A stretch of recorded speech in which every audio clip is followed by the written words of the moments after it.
Hello again, friends. This is a normal onion coming at you with the adventures of Orville Milam.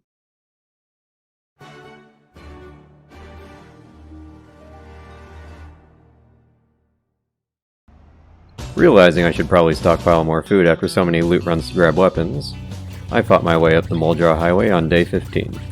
Claimed the southern end of the highway in the name of mankind, visited Green's grocery store and took just about every non-perishable food item I could find there.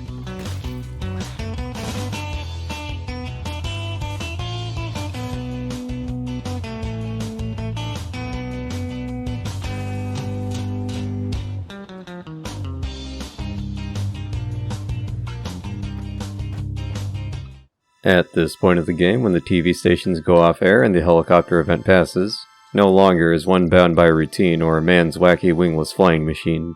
You are free to do as you want as long as you're willing. In short, I had another sure why not moment as I was unloading the van and took an impromptu road trip to the military surplus store down the highway from Rosewood. I was low on shotgun shells for some reason and I'm not quite at level 5 aiming yet, so Orville used his own set of guns to clear out the zombies that followed us this far.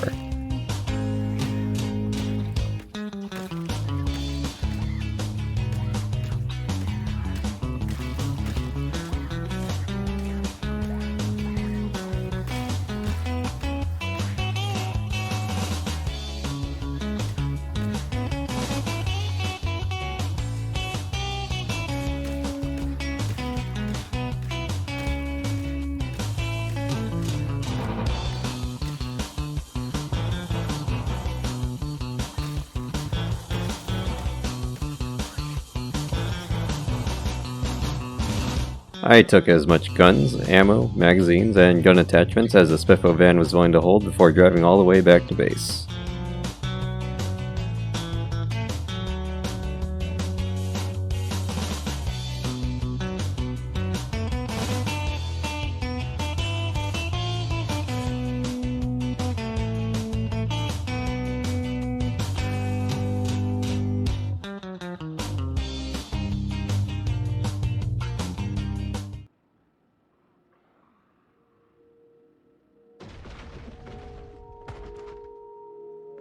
Day 17 started with undead riffraff banging on my barricaded windows, which was promptly dealt with, which led me to building up some walls the entire day.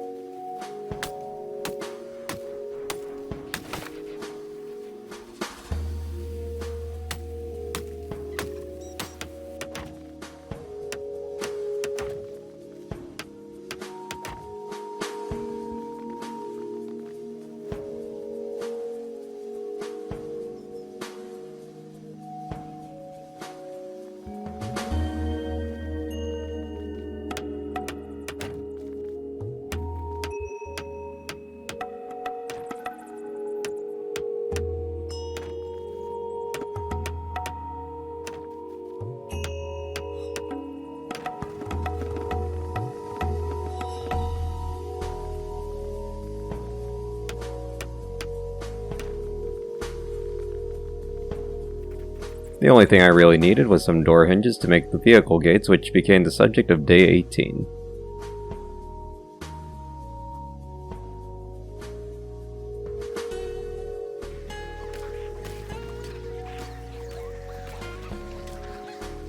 While I was going around, I picked up a fresh pair of Nikes and some summer clothing before going on to what I'll define as the Battle for Pizza world.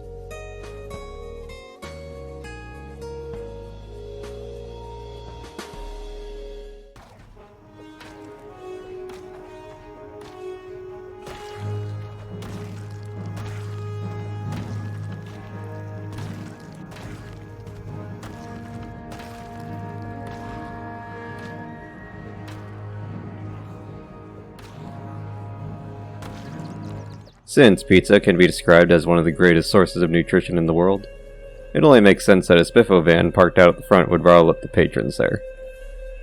While the door hinges were nice, the real treasure was an uncooked pizza sitting in the fridge that could very well be the last pizza ever consumed by man. Orville, with his superhuman strength, ate through what I imagine a gigantic Lunchable pizza would be like and returned home with the door hinges and doorknobs to secure a piece of the parking lot with. Some woodcutting and light reading concluded day 18.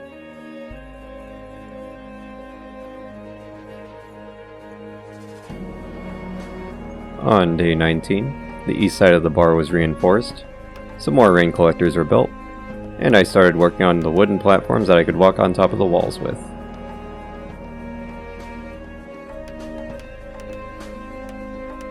I also towed the black car at the end of the parking lot to the enclosed space to safely train mechanics with, and set off down the road to grab some more nails, as well as checking the zombie bodies at the storage lot for electronics I could dismantle. This would take me to electrical level 1, and while I was here, the Knox Distillery van would be added to my collection as well before getting to work on training mechanics. Day 20 would see me making plans to go to West Point eventually and taking a drive to the northern end of the Muldraugh Highway. There are a fair amount of car wrecks here that you can either dismantle with plenty of propane torches and tanks, or tow out of the way with a vehicle. If you decide to go the towing route, just remember that it's better to go backwards instead of forward in this game.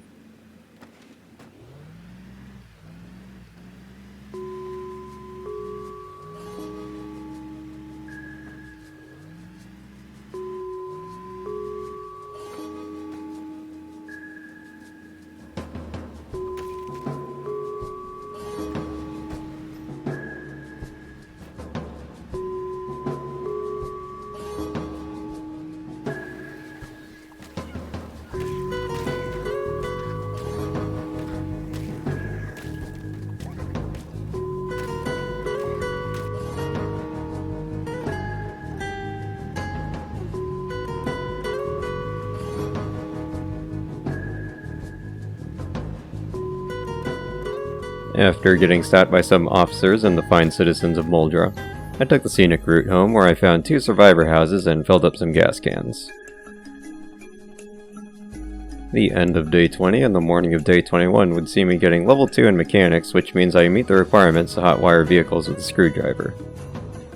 With this newfound power, the ambulance in front of the VHS store is now mine.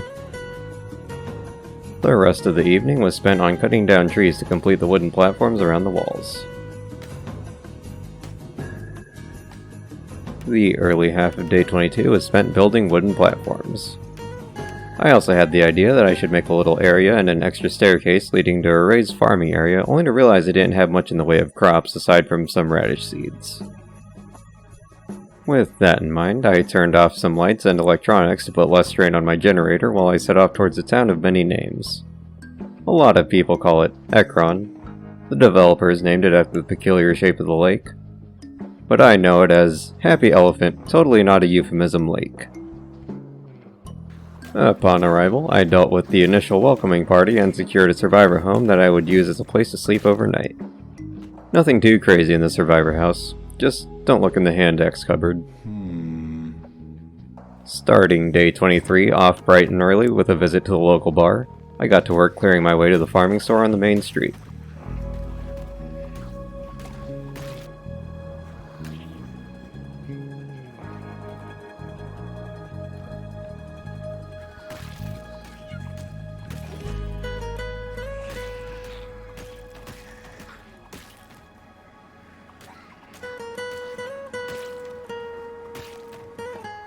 After entering in through the back door, the locals weren't too happy about it and even brought along a police officer. While there might have been a bit of a scuffle, we ironed out our differences and the store manager was even kind enough to let me look at their modest collection of firearms.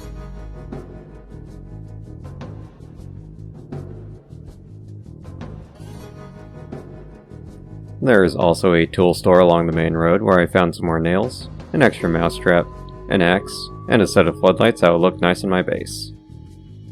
The general store across the street had a zombie with urban camo pants, some VHS tapes, and this is where my can of beans collection started to kick off.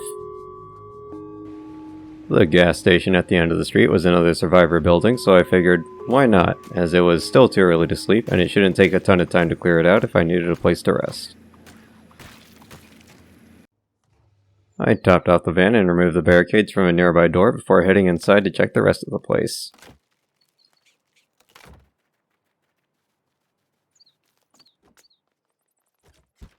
I scarfed down some ice cream before shoving these corpses into the weapon cupboard in case they reanimated after a while.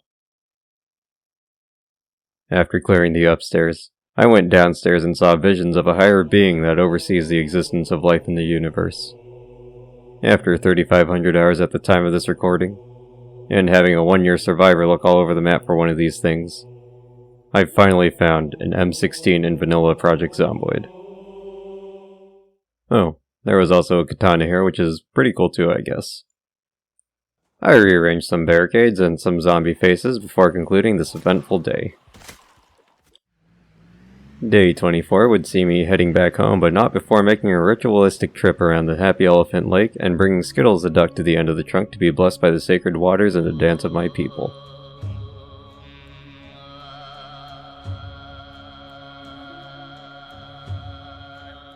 I'd also pay a visit to the local doctor's office where I found a most curious medical device before making my way to the rusty rifle where I put the M16, katana, and double-barreled therapy on display. Realizing that I would need a long-term storage solution for the crops that I would have in the future, I nabbed the fridge from the diner next door, which had a small freezer section in it. I also set up some mouse traps which I'll need to grow some tomatoes for before spending the night reading Mechanics Volume 2. The next day, I set out to look for a popsicle freezer at the gas station along the main highway while listening to the weather forecast for rain. There were quite a few zombies in this part of town that I didn't feel like fighting at the time, so I led them on a walk through the woods and dealt with a few that didn't have their permission slips signed.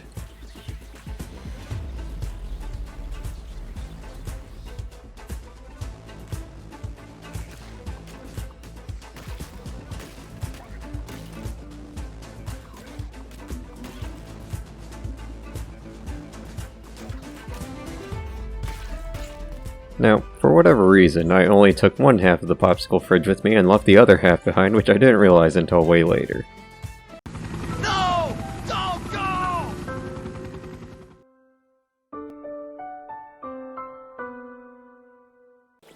My mind seemed to be all over the place on this recording session because, after training in some spear proficiency, I had wanted a sort of throwaway vehicle to take to Riverside as I wanted to check out the VHS store there. I initially decided on this little white car on day 26, and as I was unloading the spiffle van, this was when I realized I only had one half of the popsicle fridge. And so after loading the trunk with some basic supplies, I hit my first stop sign just after getting this car. The Lorax wasn't too pleased with the influx of zombies, so he kicked them out on the highway, which led me to reenacting the parking lot scene from the first Zombieland movie, but with a popsicle freezer instead of keys.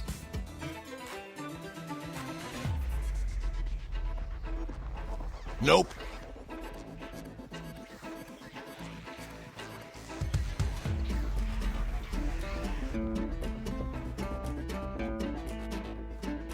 Yes.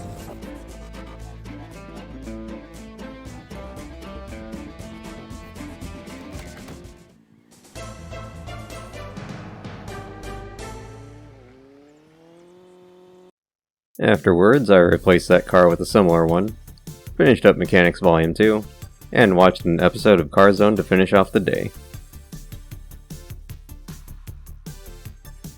Kicking off day 27, we do some early morning preparation for the road trip to Riverside.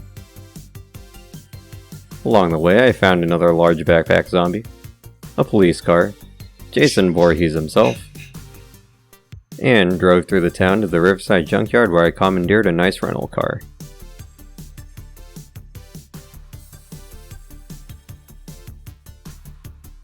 I decided that I would make the trailer in the junkyard my little rest area on this end of town, so I stole a nearby cozy chair to use as my bed, blocked off one of the windows with the car, and used furniture to block off the end of the trailer I'd be sleeping in.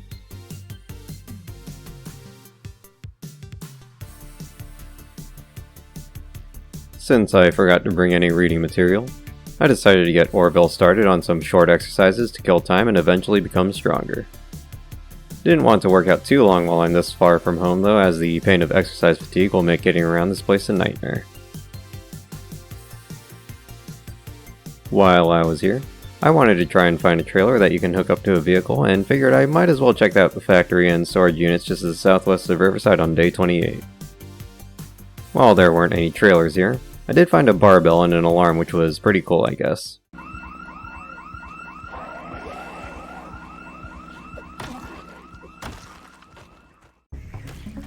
Rather than run though, I decided to stay and fight the horde that showed up because I thought to myself, if I can't conquer Riverside, then I'd have no chance in West Point or Louisville.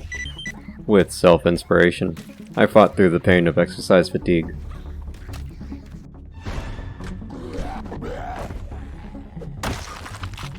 Went on to take the ammo from the police station, and raided the VHS store for more cooking episodes and another episode of Car Zone.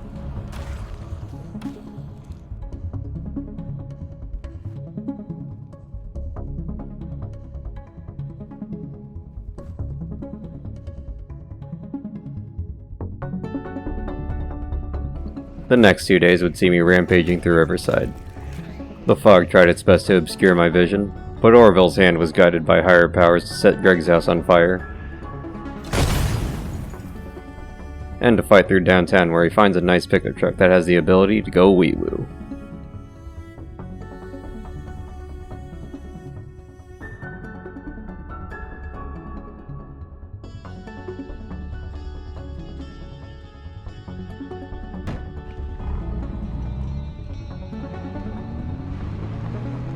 Orville's path of conquest eventually brought him to the gated community, where there are 4 survivor houses just waiting to be plundered.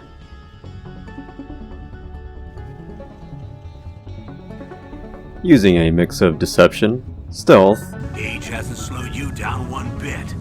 and the best hammer technique this side of the Grand Ohio River, I'd clear out one of the survivor homes to take a nap before moving on to the other survivor homes in the gated community.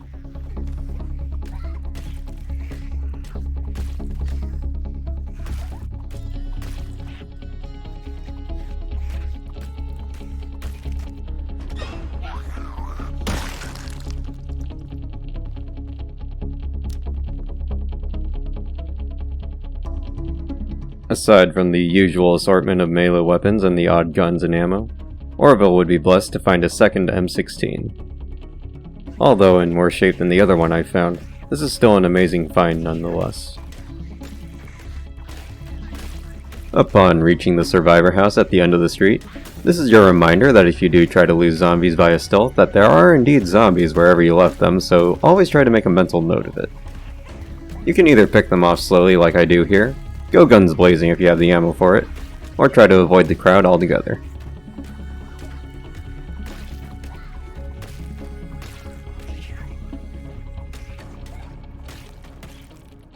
While it seems like I'm killing a whole bunch of zombies in this little montage here, this will pale in comparison to the inevitable trip to West Point and Louisville. By the end of this, I'll have built up some decent mastery of the short blunt weapon class to make things a little easier down the road. With a truck bed stacked with loot, I make my way back to the Happy Elephant Lake gas station, which ends day 30 of Vanilla Zomboid.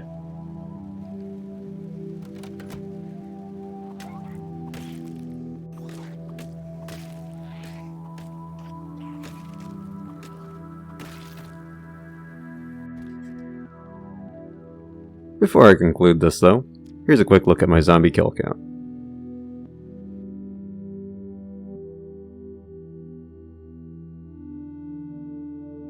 What an absolute roller coaster of events that transpired in this video. We've even got a new Moodle out of this one. Here we have the Pain Moodle. This can be a result of an injury, sleeping on a bed that isn't good quality, or exercise fatigue. While this Moodle is active and depending on the severity, you won't be able to sleep or do any further exercises. Depending on which part of your body are injured or in pain from exercising, actions like fence hopping, vaulting, moving around, and swinging a weapon will be slowed down and deal less damage. You can alleviate this by taking painkillers, drinking alcohol, or taking sleeping pills. Though I'd only take sleeping pills if I needed to sleep instead of taking them in a combat or daily use situation. The first time the power and water go out can be pretty scary at first, but there are many ways one can deal with this, and hopefully you've learned a thing or two from Orville's journey, or at least found some entertainment out of it. Tell me of your experiences past the first few weeks of Project Zomboid and how you dealt with these problems in the comments below, and consider subscribing if you like what you see here. As always, thank you for your support, much love, and I'll see you in the next one. This is a normal onion, and I wish you a wonderful day.